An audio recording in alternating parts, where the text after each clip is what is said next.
नमस्कार, YouTube channel maths by Ashok Pareek पर आप सभी का स्वागत है। साथियों, अपने पढ़ रहे हैं शॉर्ट्स वीडियो में आपको मैं वो चीज़ें बता रहा हूँ जो एग्ज़ाम को बार बार टच करती है, जो चीज़ें एग्ज़ाम में बार बार आती है। पहले BSc को कंप्लीट करते हैं शॉर्ट वीडियो के माध्यम से, और जो आपके सामने डिटेल वीडियो आ रहे हैं उसमें आप अपने पढ़ रहे हैं सीक्वेंस एंड सीरीज। तो सीक्वेंस एंड सीरीज का एक वीडियो रहेगा, उसके बाद अपने स्टार्ट कर देंगे 2D। और 2D आपको सभी को पता है, 2D थोड़ा बड़ा चैप्टर है। अभी अब ये मत कमेंट करना कि सर कितने दिन चलेगा, तो साथ में 2D चालू कर देंगे, साथ में अवकलन समाकलन चालू कर लेंगे, ठीक है। तो कुछ शॉर्ट वीडियो हैं जो एग्जाम में बार बार प्रश्न आते हैं, उनको अपने देखते हैं, इनका आप स्क्रीनशॉट लेते जाओ और इन वीडियो को बार बार पढ़ा करो, चीज़ें पूरी अपने याद रह जाएगी। और ध्यान रखना, एग्जाम में उस टाइम इन प्रश्नों को कर नहीं पाता है, लेकिन हाँ अगर बार बार पढ़े होते हैं चीज़ें आपके याद आ जाती है, हाँ इसका आंसर ये, इसका आंसर ये। और थोड़ा वीडियो को शेयर किया करो भी, बार बार कहना नहीं पड़े। और वीडियो देखने के बाद कमेंट जरूर किया करो, वीडियो कैसा लगा या आपके कोई सुझाव हैं वो दिया करो। तो आज अपने स्टार्ट करते हैं, कुछ प्रक्षेप्य के रिजल्ट बचे हैं वो रिजल्ट देखते हैं। देखो आप, तो पहला रिजल्ट ये है इसमें, यदि प्रक्षेप बिंदु में से जाने वाले क्षैतिज तल के ऊपर किसी प्रक्षेप्य की महत्तम ऊंचाई क्या दे रखी है, स्मॉल h, और उसका प्रक्षेप कोण क्या है, अल्फा, तो उन दो क्षणों के बीच का समय अंतराल, ध्यान रखना इंपॉर्टेंट, समय अंतराल ज्ञात करो, जबकि प्रक्षेप्य की ऊंचाई क्या है, h साइन स्क्वायर अल्फा। तो इसका आंसर क्या जाएगा, समय अंतराल क्या आएगा, 2 cos अल्फा, रूट में क्या जाएगा 2h/g। ये इसका आंसर है, इंपॉर्टेंट, एग्जाम में कई बार आ चुका है, ध्यान रखना भी, बार बार ऐसे प्रश्न एग्जाम में आते हैं। नेक्स्ट देखो आगे अगला, एक कण किसी त्रिभुज के क्षैतिज आधार के एक सिरे से फेंका जाता है जो त्रिभुज के शीर्ष से होकर आधार के दूसरे सिरे पर गिरता है। यदि त्रिभुज के आधार कोण A तथा B और प्रक्षेप कोण अल्फा है तो रिलेशन क्या होगा, tan अल्फा बराबर tan A plus tan B। ये रिजल्ट एक बार आपने ढंग से देख लिए तो एग्जाम में तुरंत याद आ जाते हैं कि भाई इसका रिजल्ट आंसर क्या आएगा। तो tan अल्फा बराबर क्या जाएगा, tan A plus tan B। तो ऐसे रिजल्ट आपके याद रहना चाहिए भाई। नेक्स्ट आगे, ये एग्जाम में 2-3 बार पूछ लिया आरपीएससी ने, एक कण 2 × √gh वेग से इस प्रकार फेंका जाता है कि वह समान ऊंचाई h की दो दीवारों के ठीक ऊपर से गुजरता है। यदि दोनों दीवारों के बीच की दूरी कितनी है, 2h हो तो। पहली बात, क्या दोनों बातें एग्जाम में पूछी जा चुकी है। प्रक्षेप पथ की नाभिलंब क्या होती है, 2h।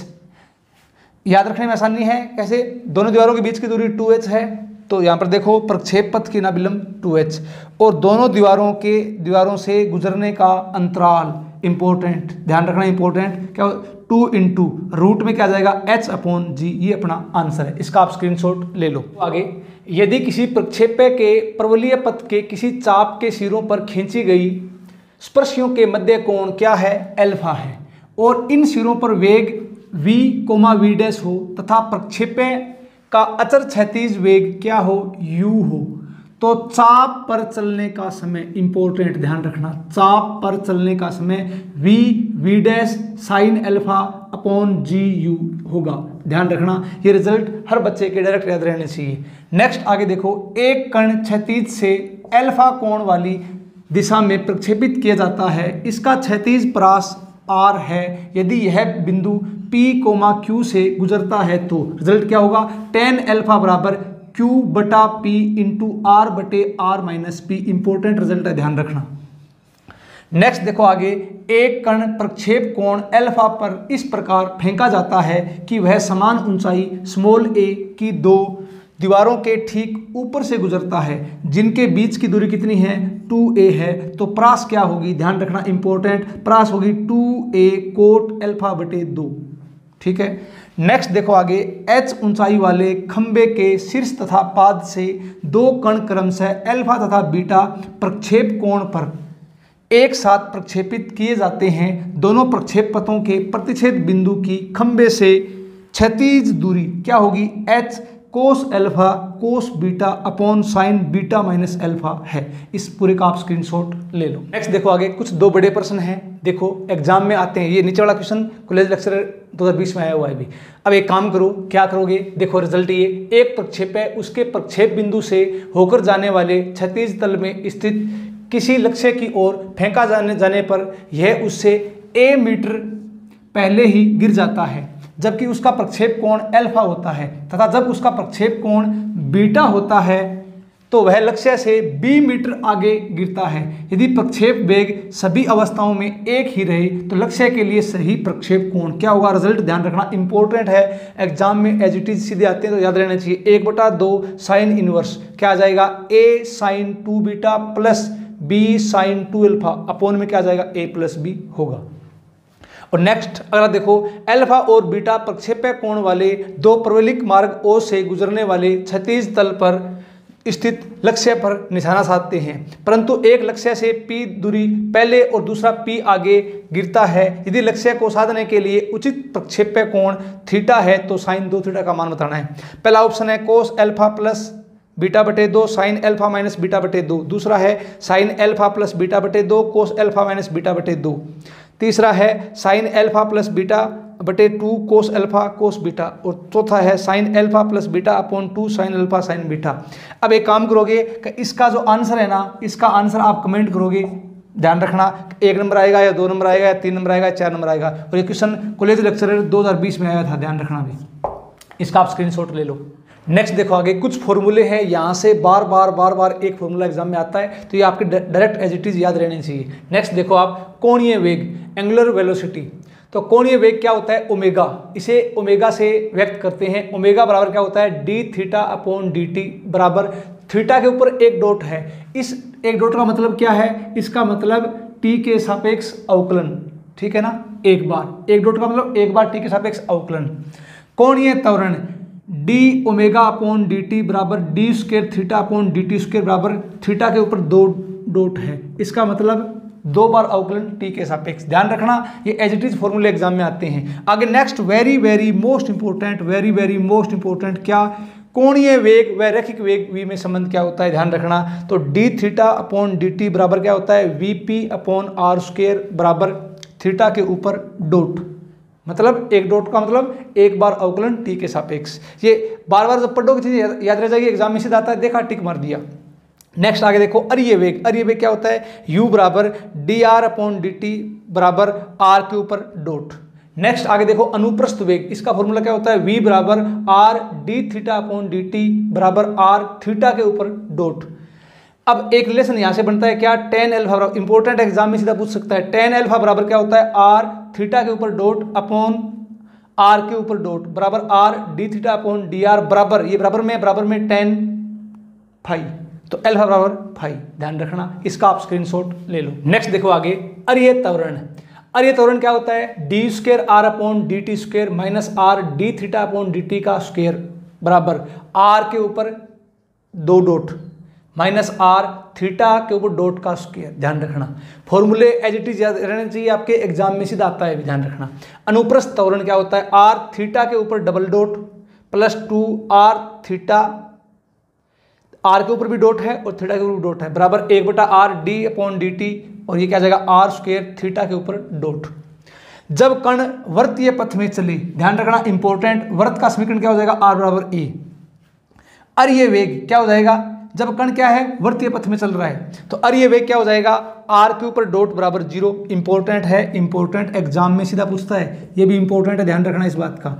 तो अनुप्रस्थ वेग क्या हो जाएगा, r थीटा के ऊपर डॉट बराबर a थीटा के ऊपर डॉट। इंपॉर्टेंट, ये भी ध्यान रखना। अरिय त्वरण r के ऊपर double dot minus r theta के ऊपर डॉट का स्क्वायर बराबर माइनस a थीटा के ऊपर डॉट का स्क्वायर। इंपॉर्टेंट, ये भी आरपीएससी ने कई बार पूछ लिया अभी। आगे चलो अनुप्रस्थ त्वरण, डायरेक्ट एज इट इज याद रहने चाहिए, आपको बार बार प्रैक्टिस करना है इनकी लिखने की। 2 आर के ऊपर डॉट थीटा के ऊपर डॉट प्लस आर थीटा के ऊपर डबल डॉट, ध्यान रखना ये बराबर a थीटा के ऊपर डबल डॉट। स्पर्श रेखीय वेग क्या होता है, ds अपॉन dt। अभिलंबिक वेग नॉर्मल वेलोसिटीज बराबर 0। ध्यान रखना इंपॉर्टेंट, वेरी मोस्ट इंपॉर्टेंट, सीधा पूछेगा ये। तो अभिलंबिक वेग सदैव क्या होता है, 0 होता है। तो परिणामी वेग क्या होगा, स्पर्श रेखा के अनुदिश। इस पूरे का आप स्क्रीनशॉट ले लो। नेक्स्ट देखो आगे, यहाँ से पक्का प्रश्न बार आता है, ध्यान रखना इन फॉर्मूलों से। नेक्स्ट देखो स्पर्श रेखीय त्वरण, तो क्या होता है, ये आरपीएससी ने पूछ लिया भैया, ये आरपीएससी ने पूछ लिया। क्या होता है स्पर्श रेखीय त्वरण, क्या होता है, dv अपॉन dt बराबर D square S upon D T square बराबर V D V upon D S. Important RPSC ने पूछ लिया है। आगे देखो अभिलंबिक त्वरण, ये क्या होता है? अभिलंबिक त्वरण बराबर वी स्क्वायर अपॉन रो, जहां रो बराबर D S upon D Sai. ध्यान रखना। स्पेशल केस, जब कण का पथ वर्तीय हो, वर्त की त्रिज्या ए, कोण बराबर क्या होता है? चाप बटे त्रिज्या बराबर एस बटा ए, एस बराबर क्या आ जाएगा? ए थीटा। आगे देखो यहां से ये 4 पॉइंट है, इन 4 पॉइंटों से एक प्रश्न एग्जाम में पक्का पूछ लेगा। इंपॉर्टेंट, ध्यान रखना फॉर्मूला। तो स्पर्श रेखीय वेग बराबर क्या होता है? D S upon D T बराबर A D theta upon D T बराबर ए ओमेगा बराबर अनुप्रस्थ वेग। ध्यान रखना, आगे बराबर अनुप्रस्थ वेग है ये। अभिलंबिक वेग बराबर 0 बराबर अरीय वेग। ध्यान रखना, इंपॉर्टेंट, एग्जाम में सीधा पूछ सकता है। स्पर्श रेखीय त्वरण बराबर क्या होता है? D square S upon D T square बराबर A D square theta upon D T square बराबर अनुप्रस्थ त्वरण। और आगे अभिलंबिक त्वरण बराबर क्या होता है? वी स्क्वायर अपॉन रो बराबर A D theta upon D t का होल स्क्वायर अपॉन ए बराबर A D theta upon D t का होल स्क्वायर बराबर ए ओमेगा स्क्वायर बराबर अरीय त्वरण किसकी ओर? केंद्र की ओर। ध्यान रखना, इस पूरे का आप स्क्रीनशॉट ले लो। नेक्स्ट देखो आगे, यदि कण के अरीय व अनुप्रस्थ वेग क्रमशः लेमड़ा आर स्क्वायर तथा म्यू थीटा स्क्वायर है, तो कण के पथ का समीकरण, ये आरपीसी ने एग्जाम में पूछ लिया है अभी, ये आरपीसी का पूछा हुआ है। तो क्या होता है पथ का समीकरण? लेमड़ा बटे थीटा बराबर mu upon 2 r square plus c. Next आगे देखो, किसी कण के अरीय एवं अनुप्रस्थ वेग लेमड़ा आर तथा म्यू थीटा है तो पहली बात क्या पूछ सकता है? नंबर 1 पथ का समीकरण, तो क्या होता है? 1 बटा आर बराबर माइनस लेमड़ा बटे mu log theta plus c. Number 2 अरीय त्वरण क्या होता है? Lambda square r minus mu square theta square बटे आर। अगर पूछ ले अनुप्रस्थ त्वरण तो क्या होता है? Mu theta into lambda plus mu upon are. अगर पूछ ले आपसे नेक्स्ट आगे, एक कण समान कोणिक सर्पिल आर बराबर ए ई की पावर एम थीटा में समान चाल से चलता है, तो नंबर 1 अरीय वेग, तो क्या हो जाएगा? आर डॉट बराबर सी अपॉन लेमड़ा। अनुप्रस्थ वेग आर थीटा के ऊपर डॉट बराबर आर के ऊपर डॉट अपॉन एम बराबर C upon lambda M. Number 3 अरीय त्वरण, तो माइनस का C square upon lambda square M square into 1 upon are. अगर पूछ ले अनुप्रस्थ त्वरण तो क्या हो जाएगा? C square upon lambda square M into 1 upon R. इस पूरे का आप स्क्रीनशॉट ले लो। नेक्स्ट देखो आप, यदि किसी कण के अरीय तथा अनुप्रस्थ वेग सर्वदा परस्पर समानुपाती हो तो कण का पथ एक समकोणिक सर्पिल होता है। इंपॉर्टेंट, एग्जाम में डायरेक्ट पूछेगा, ये लाइन हर बच्चे को याद रहनी चाहिए। किसी वक्र में एक समान वेग से गमन करने वाले कण का त्वरण रो साई स्क्वायर होता है। इंपॉर्टेंट है, ध्यान रखना। नेक्स्ट आगे देखो, यदि किसी गतिमान कण के स्पर्श रेखीय एवं अभिलंबिक त्वरण सदैव समान हो तो उसका वेग ई की पावर साई के समानुपाती होगा। ध्यान रखना, यदि एक गतिमान कण का पथ r बराबर a tan थीटा हो और उसका त्वरण सर्वदा मूल बिंदु की ओर हो तो उसका त्वरण h स्क्वायर बटे r cube into 3 plus 2a square बटे आर स्क्वायर, जहाँ h बराबर r square d theta upon D t होता है। यदि एक बिंदु किसी वृत्त के अनुदिश चलता हो तो उसकी परिधि पर किसी बिंदु के सापेक्ष कोणीय वेग केंद्र के सापेक्ष कोणीय वेग का क्या होता है? आधा होता है। ध्यान रखना, ये बात ध्यान रखना, क्या होता है? आधा होता है। इस पूरे का आप स्क्रीनशॉट ले लो। नेक्स्ट देखो आगे, एक कण समान कोणिक सर्पिल r बराबर a e की पावर थीटा में गमन करता है यदि इसका कोणीय वेग अचर हो तो। ध्यान रखना, इंपॉर्टेंट, अरीय त्वरण क्या होता है? 0। आरपीएससी में पूछ लिया गया है। दूसरा अनुप्रस्थ त्वरण क्या होता है? 2 ओमेगा स्क्वायर r। इंपॉर्टेंट, ध्यान रखना, एग्जाम में पूछ सकता है। नेक्स्ट आगे देखो, एक बिंदु एक समान वेग v से a त्रिज्या के वृत्त पर गतिमान है जबकि वृत्त का कोई एक व्यास प्रारंभिक रेखा एवं इस व्यास का सिरा ध्रुव लिया जाए तो नंबर 1 अरीय त्वरण क्या होता है? माइनस का v square upon a cos theta. Number 2 अनुप्रस्थ त्वरण क्या होता है? माइनस का v square upon a sine theta. और लास्ट देखो, एक छोटा मूंगा कार्डियोइड r बराबर a इंटू 1 प्लस कोस थीटा के रूप वाले किसी तार पर अचर चाल v से फिसलता है तो इसका अरीय त्वरण सदैव अचर रहता है। ध्यान रखना ये। और कोणीय वेग v upon 2a sec theta बटे 2 है। इस पूरे का आप स्क्रीनशॉट ले लो। तो आज की क्लास कैसी लगी कमेंट जरूर करना। अपने सिर्फ और सिर्फ टारगेट कर रहे हैं जो प्रश्न एग्जाम में आने के पूरे चांस है। तो आज के लिए इतना ही। धन्यवाद। जय हिंद, जय भारत।